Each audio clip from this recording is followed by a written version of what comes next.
Hey guys, it's Jordan from Trauma Talk. I wanted to take just a moment to introduce this next video. So I got to record this segment as a part of being a guest on Scott's channel, which is Depression to Expression, which is an incredible mental health channel. It's one of the largest channels out there.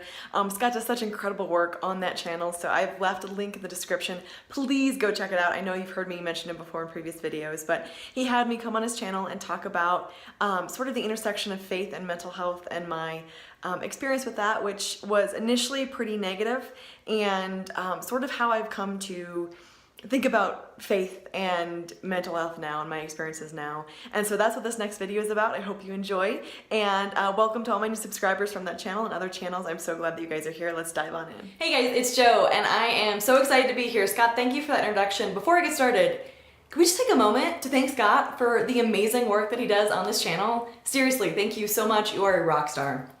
Like he said, I'm going to talk today about faith and mental health.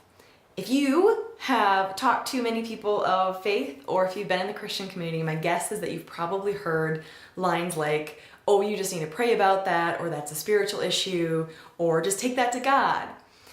I grew up in that conservative Christian faith background where if you had an issue with mental health, it all came back to a spiritual issue. Most people were extremely against any kind of medical intervention. If you were having a mental health issue, it was not a mental health issue, it was an issue of faith. So if I was dealing with depression or anxiety, I was given Bible verses, and it was essentially treated like I was having a failing of faith. Now this was not by everyone, but it was by most people, and it was like the main message. And as it became more entrenched in like the charismatic Christian community, it became even worse, where if you were having mental health issues, you were struggling with issues with like being possessed by demons or stuff like that, and that got a little more intense. But what I really want to talk about today is this idea that if you are struggling with anything, be that anxiety, depression, bipolar, PTSD, that somehow your faith is not strong enough, because that was the line that everything seemed to come back to. Your faith is not strong enough if you are having a hard time. Now, I think I dealt with depression from pretty much age 13 onward. I know for sure that I was really deep in depression by the time I hit college. I wrote it off as absolutely everything that I could except that. I blamed myself for it. I hated myself for it. I thought, why couldn't I just fix this by praying harder and getting deeper in scripture and more small groups and going to church more and like everything like that. And it just didn't work. I was so not okay. And at the same time, I was dealing with so much anxiety and also tried all the same solutions. And guess what? They didn't work. And I think we are encouraged in the Christian community to often go to scripture first for answers, and there is nothing wrong with that. I think that's absolutely an incredible tool. Using spirituality as a tool to help improve your mental health is proven across the board to be an amazing thing. But when it is the only tool that we are allowed to use, and when it's also used as a weapon against using other tools, that's where we have a problem. Now, I sort of broke out of this mold at age 20. I was sexually assaulted by a pastor who I'd been dating for 11 months. And that just, completely rocked everything. It broke my faith. I really don't even have words to describe how much that took me out of everything I was before and sort of dumped me into this world where I had no idea who I was. And so I had a chance to examine all of the preconceived ideas I had. And I really started thinking about these issues of mental health and all of the answers I had to them before.